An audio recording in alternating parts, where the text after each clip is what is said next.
aunque siempre han estado aquí, a veces invisibles, a veces dolorosamente presentes, ya sea en la comida, en el bosque, en las paredes de casa, en nuestra piel y hasta en nuestros órganos internos, es muy poco todavía lo que sabemos acerca de los hongos. Se estima que existen entre 2.2 y 3.8 millones de especies, de las cuales solo 120.000 han sido identificadas, y de estas las más comunes nos parecen completamente extrañas. Sin embargo, los hongos son absolutamente fundamentales para mantener la vida en nuestro planeta, pues son ellos los encargados de reciclarlo todo: las hojas, los troncos, los cadáveres, la comida podrida, incluso algunos tipos de plástico, y movilizan cantidades enormes de nutrientes. Por otra parte, diferentes culturas de México poseen una relación y un conocimiento avanzado de los hongos que crecen en sus territorios. Desde hace muchos siglos, los utilizan no solo como alimento y medicina, sino también como una forma de acceder a otros estados de conciencia. Los hongos son todo menos simples, aparecieron mucho antes que nosotros en este planeta y por lo tanto nos llevan una ventaja de milenios en términos de evolución. Se nota, por ejemplo, en sus diversas maneras de reproducirse, de moverse y de formar simbiosis beneficiosas con organismos muy diferentes a ellos. Los hongos son tan sofisticados y eficientes que nos obligan a preguntarnos en qué consiste realmente la superioridad evolutiva y la inteligencia. Muy buenas noches, estamos otra vez en el programa de la Revista de la Universidad y nos vamos adentrando este mes en el reino Fungi. Hablamos con distintos sujetos, distintos ciudadanos sujetos sin derechos de esta monarquía, del reino Fungi, completamente subyugados por la belleza, por la importancia de los hongos, y de esto nos va a hablar también nuestra invitada de hoy, Ireri Monter. Ella es bióloga, egresada de la Facultad de Ciencias, faltaba más, aquí en la UNAM. Es fundadora de una empresa Simbiosis Viva la Funga. Se ha especializado en micoturismo y educación ambiental, así como en identificación y consumo de hongos comestibles del centro de México. Entonces trabajas en la identificación y cuantificación de micotoxinas en alimentos. Oye, es muy variado todo esto. Y en producción, comercial, o sea, haces todo. Algo un así. poco. Bienvenida. Gracias. Oye, cuéntanos entonces cómo llegaron los hongos a tu vida o cómo ingresaste a este reino, cómo pasaste a ser sujeto de esta monarquía. Sí, fíjate que es bien chistoso porque todo el mundo dice que los hongos como que le llaman, y a todos los que he conocido que estamos en esto es como de que pues algún día solo sentí, me imagino yo que es como que alguien siente una señal y es como de me quiero dedicar a esto, ¿no? Porque de verdad sí somos muy poquitos y todos nos conocemos, entonces como que todos tenemos ese algo en común. Pero, o sea, mi aproximación fue a partir del turismo. Me fascinó el hecho de que había gente que dedicaba un fin de semana desde en la mañana, pararse súper temprano, subirse a una camioneta, irse a alguno de los cerros cercanos de la Ciudad de México, con el frío, sin saber qué iba a buscar, y meterse al bosque guiado por quién sabe quién, a buscar quién sabe qué, y después comértelo, ¿no? Entonces, como que para mí eso fue un fenómeno en el que dije, ¿por qué? O sea, se me hacía muy sencillo decir, bueno, voy a hacer rapel, voy a aventarme una cascada, voy a hacer ecoturismo, pero como que ese hecho de voy a ir a buscar hongos para comérmelos después, me fascinó y pues desde ahí ya me quedé. O sea, ¿ya eras estudiante de biología cuando empezaste a ver este fenómeno? ¿Participaste en una expedición? Sí, o sea, bueno, en la carrera teníamos nuestras prácticas de campo, ¿no? Y, o sea, creo que fue cuando yo más pude explorar la biodiversidad de México. O sea, cuando entendí que México no solo era el desierto, sino que era un sinfín de ecosistemas. Pero justo ver tan de cerca que personas que no eran biólogos, biólogas, que no eran nada relacionado con el ambiente, se acercaban, era como, ¿por? Claro. ¿Por qué te gusta? Y sí, justo al hacer mi tesis, pues me tocó primero ir como un asistente de un micoturismo y después ya estar como del lado de la logística del micoturismo y poder entrevistar a las personas. Entonces, o sea, me acuerdo que eran un sinfín de comentarios, desde que el bosque huele a tienda naturista, hasta cosas como poder palpar problemas medioambientales, ¿no? O sea, incendios forestales, pérdida de biodiversidad, pero también creo que lo más importante era que las personas se adentraban a un reino que como que habían olvidado, estaba ahí, y volvió a parecer fascinante para ellos. Entonces, y creo que además el plus de comértelo en una receta tradicional, pues ya era el combo completo. Por supuesto. Claro, después de una expedición en el bosque necesitas comer y qué mejor que, con lo que regresaste. Pero dices, algo que habían olvidado que estaba ahí, pero en realidad los hongos forman parte de la vida del ciudadano común más de lo que uno cree. Totalmente. ¿No? O sea, como cuándo entra uno en contacto con los hongos. Yo creo que desde que tenemos nuestra primera infección, ¿no? O sea, por ejemplo, la penicilina, que es algo con lo que todos estamos familiarizados, o te cae bien o te hace daño, pues viene de un hongo, ¿no? Igual, no sé, por ejemplo, yo cuando llego a una comida familiar, recibo siempre los comentarios de ¿y qué hongos? ¿Los de los pies o de los que ponen? Y es como, no, pues ninguno de los dos, tía, pero bueno. Pero yo creo que realmente nosotros todo el tiempo estamos en contacto con el reino fungi. O sea, es más, ahorita tú y yo estamos respirando miles de esporas que no vemos. Y desde el hecho de poder presenciar cómo nuestros alimentos se pudren, cómo, o sea, pues sí, cómo esto genera un reciclaje y podemos palpar al reino fungi, pero no lo hacemos como tan parte de nosotros hasta que tal vez compramos un champiñón o compramos una seta, o ahora en esta nueva era de los adaptógenos, pues ya que necesitamos un suplemento para la concentración o queremos más energía o queremos potenciar nuestro sistema inmune, ya es cuando decimos, pero de un hongo, claro. Y te da un poco más de curiosidad y te acercas a ellos. Claro. Pues bueno, pues hablemos entonces de eso, ¿no? De esta moda de hongos o de la parte contraria al hongo como patógeno, sino el hongo como medicina o el hongo como algo que te ayuda a mejorar tu salud. Para empezar, ¿crees que hay una moda de hongo? Sí, completamente. O sea, incluso el año pasado cerramos como este año con este término en inglés que se llama shroom boom, que es como, o sea, en inglés hongo es mushroom, sí. Entonces es como shroom boom, que es como que ahorita estamos viviendo el boom de los hongos. Y esto consiste en que los hongos ahorita están literal en nuestra comida, en nuestra medicina, en la moda, en la construcción. ¿Cómo que en la moda? ¿Cómo en la moda? Sí, por ejemplo, el año pasado salió la primer patente de cuero vegano, o sea, piel, pero hecha de micelio de hongos, ¿no? Entonces, ya no es piel de nopal, ya no es piel de planta, sino es piel completamente hecha de hongos y que además tiene, o sea, por ejemplo, sustituye el poliestireno, que es una de las telas mucho más contaminantes en todo el mundo, pero también es resistente al fuego, resistente al agua, tiene más durabilidad, entonces como que se promete como una gran alternativa que además de proteger como a los animales, pues también cumple las expectativas de sustentabilidad. Y también ¿sabes? Como en el arte popular, o sea, cada vez yo veo más personas como con sudaderas, con playeras, con aretes, con un montón de cosas como de hongos.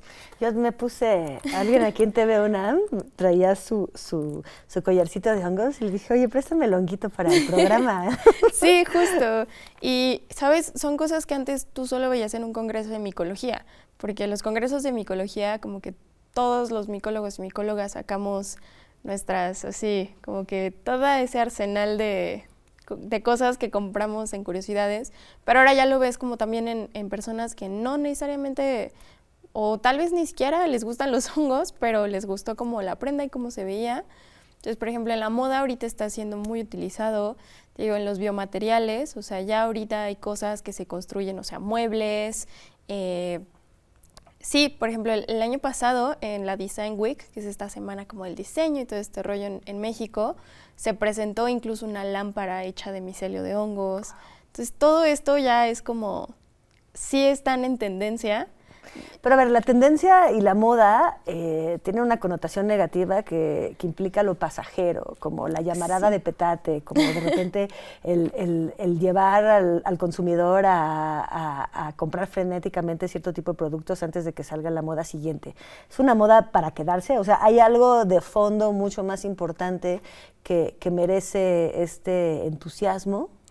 Sí, completamente. Yo creo que justo ahorita lo que nosotros también como micólogos vemos es que es esa moda que nosotros queremos que se quede, ¿no? O sea, como por fin nos hicieron caso, por fin alguien volteó a ver el reino fungi y entonces nos propone alternativas muy viables en muchos aspectos. O sea, por ejemplo, te digo, en este rollo de la moda, de la sostenibilidad en la ropa, o sea, es realmente impresionante como la cantidad de agua que se ¿Ahorra? Que se ahorra, perdón. Y también, por ejemplo, en los biomateriales, pues todas las alternativas que se tienen respecto a construcción, respecto a nuevos diseños, a nuevas tendencias. Claro. Pero en la salud humana, en particular, pues nos presenta una alternativa muy natural, pero también basada en ciencia, ¿no? O sea, por ejemplo, lo vemos nosotros desde las plantas medicinales, que es algo que viene desde una herencia prehispánica, y tal vez viene desde un té que tu abuelita te da cuando... Pero aquí estamos hablando de plantas. No, estamos hablando de hongos. Ok. Sí. Ok. O sea, lo hago como esta comparación. De acuerdo. Porque al final los hongos también vienen de una herencia, tal vez no en México, sino en China, pero al final también este conocimiento tradicional nos ha permitido poder adentrarnos como científicos en conocer las moléculas que tienen estos hongos, saber sus mecanismos de acción y ver cómo lo podemos utilizar en la medicina formal o también en los suplementos alimenticios, en toda esta industria como de bienestar, de salud. Entonces, te digo, o sea, viene como desde que me duele el estómago y te dan un té, no sé, de pericón, ¿no? Pero también tú puedes ir a una farmacia y conseguir tal vez una tintura de pericón o conseguir algún suplemento, ¿no? Entonces, con los hongos, ahorita pasa que tal vez no es tan común que tu abuelita te diga, te voy a hacer un té de hongos, pero en Asia sí se tienden, por ejemplo, a utilizar estos hongos en la medicina tradicional china. Y entonces ahora pues se han hecho muchos estudios y estos estudios nos han demostrado que existen un sinfín de moléculas que solo existen en los hongos que tienen beneficios para los humanos. Entonces esto nosotros lo podemos hacer en un extracto, en una cápsula, en un polvo que tú puedes consumir literal, o sea, agarras tu gotero, lo echas en tu vaso de agua, te tomas una cápsula y sigues con tu día a día, ¿no? Entonces... De acuerdo. Te propongo que nos vayamos a una pausa. Sí. Y de vuelta platiquemos un poquitito más a fondo sobre esta nueva medicina o esta nueva forma de consumir los hongos para beneficios de la salud. Me parece perfecto. Entonces, espero que ustedes también estén de acuerdo. Nos vamos a una pausa y volvemos muy pronto después de eso.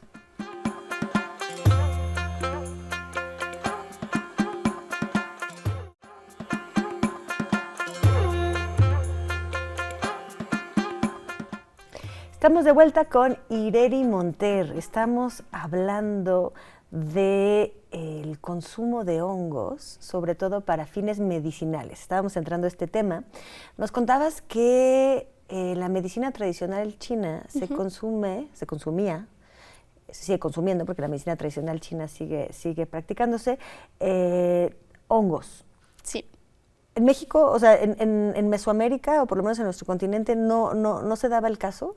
Sí hay registros de consumo de hongos medicinales, pero para enfermedades principalmente como culturales, ¿no? O sea, como para empachos, para mal de ojo. Como tal, los hongos que se utilizan en la medicina tradicional china no se llevan los mismos usos acá en México. Igual las especies varían un poco. Claro.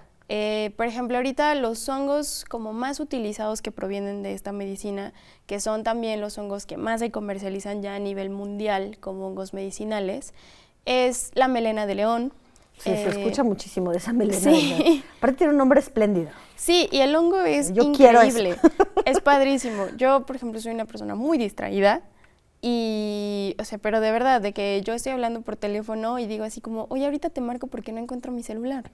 Y la otra persona es como de, ¿por el que estás hablando? Y yo, ¿cómo sabes? ¿Por qué lo encontraste tú? Claro. Y por ejemplo, la melena de león es un hongo que yo creo que es de los más completos. Tiene moléculas que solo existen en él, que son las erinacinas y las ericenonas. Y entonces son padrísimas porque ayudan a nivel de sistema nervioso.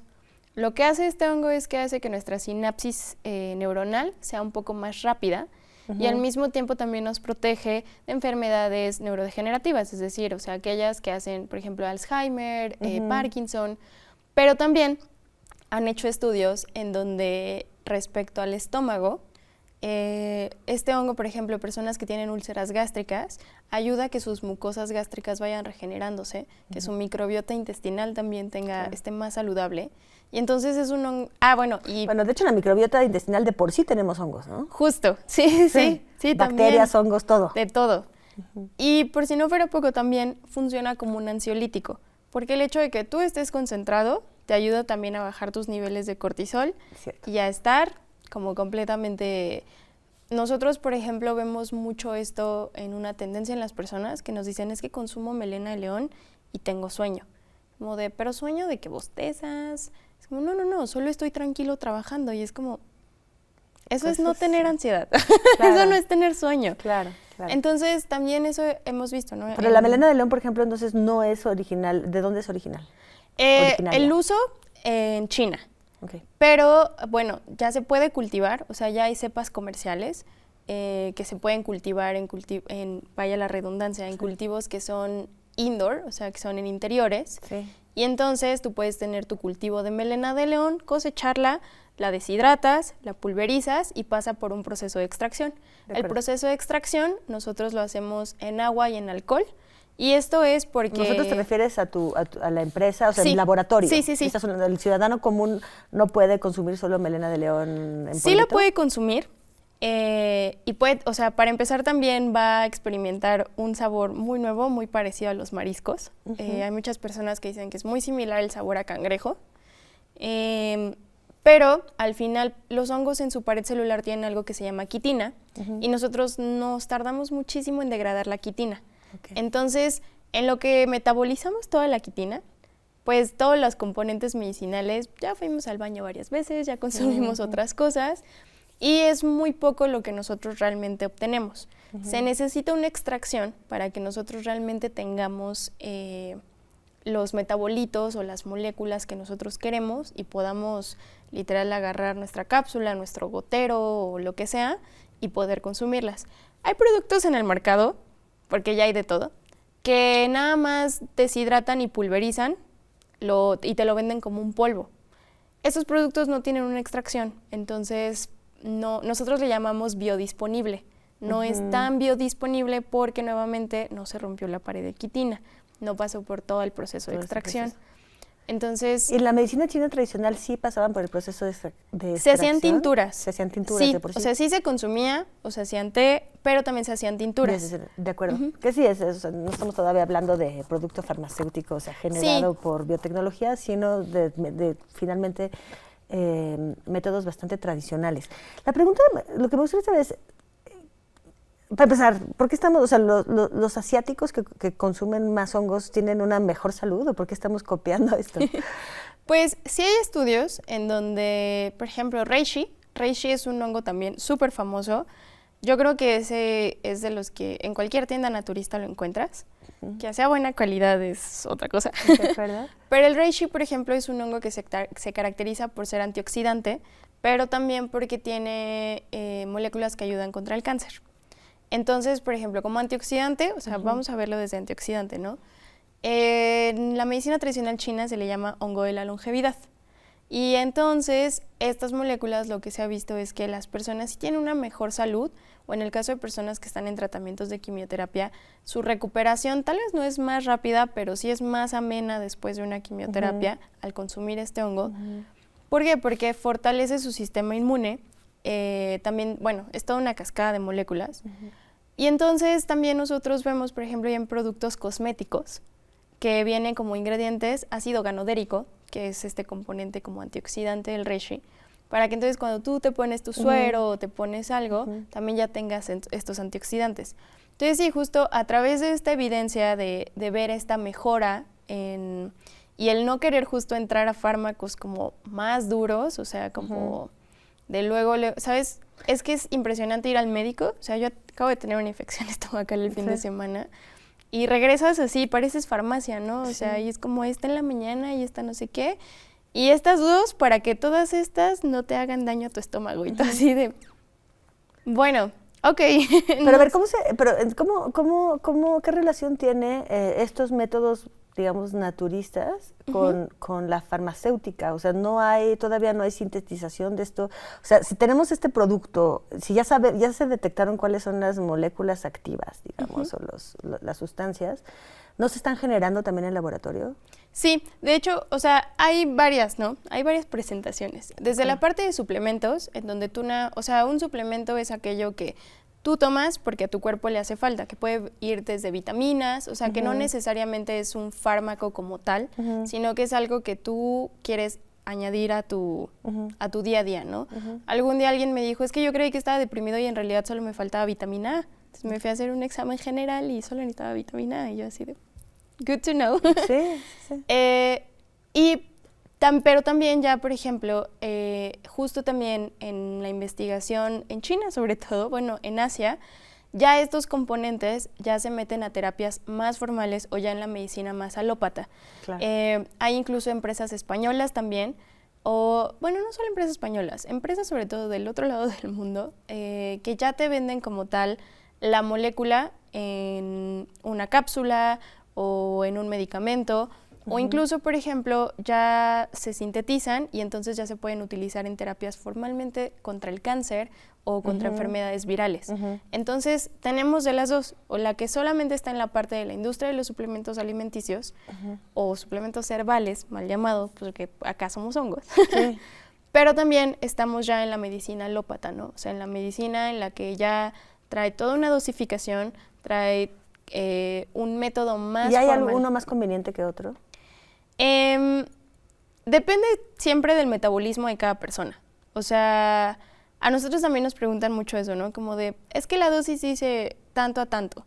¿Por qué? Porque no es lo mismo una persona que sí duerme 8 horas diarias, que hace ejercicio, toma agua, tiene una dieta, a una persona que duerme 3 horas, toma 3 litros de café.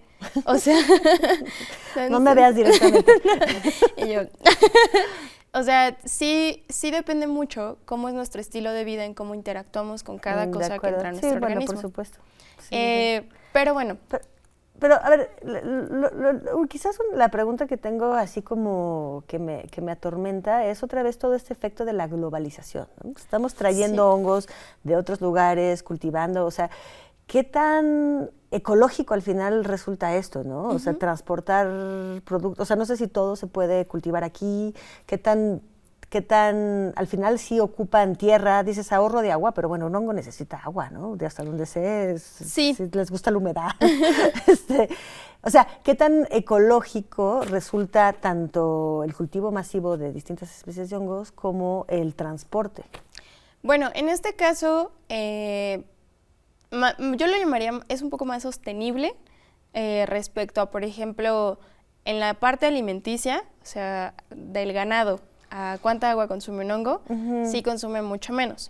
Pero también los productos que se comercializan en México, la mayoría o gran parte, al menos provienen de Norteamérica, arriba de México, o del mismo México. Entonces, afortunadamente ya ahorita las cepas pueden comercializarse, se puede hacer todo el cultivo aquí, desde crecerlo en grano, del grano pasarlo a un sustrato, del sustrato obtener lo que sería el fruto, cosecharlo y hacer todo el proceso. Y no necesariamente necesitaríamos transportarlos desde el otro lado del mundo. Pero también ya existen centros de investigación en México que están buscando en las mismas cepas mexicanas, o sea, en lo que nosotros tenemos aquí en nuestro país, o en lo que existe en Estados Unidos, o en lo que existe en Canadá, o en lo que existe en América, poder encontrar especies afines que también tengan el mismo perfil químico o molecular o parecido, y podamos encontrar estas moléculas y obtenerlas y poder extraerlas. O sea, ya, por ejemplo, de la melena de león ya hay cepas mexicanas. Incluso del shiitake, que también es uno muy nombrado, muy reconocido, también ya tenemos incluso una especie que crece aquí en México. De Ganoderma, que es reishi, también ya tenemos especies acá. Entonces, o sea, todo te digo, también las ventajas del Shroom Boom han sido que cada vez más personas están interesadas en invertir en esto, y entonces eso nos permite poder trabajar con mucha más velocidad que si no hubiese esa inversión o ese interés. ¿Y qué tanto se lucha con el prejuicio contra los hongos? Porque a pesar de que los vemos están empezando a ser friendly, como dice, Y aparte, qué chistoso que usamos muchas palabras en inglés, también significando de dónde viene esta moda, ¿no? Todo el discurso del marketing.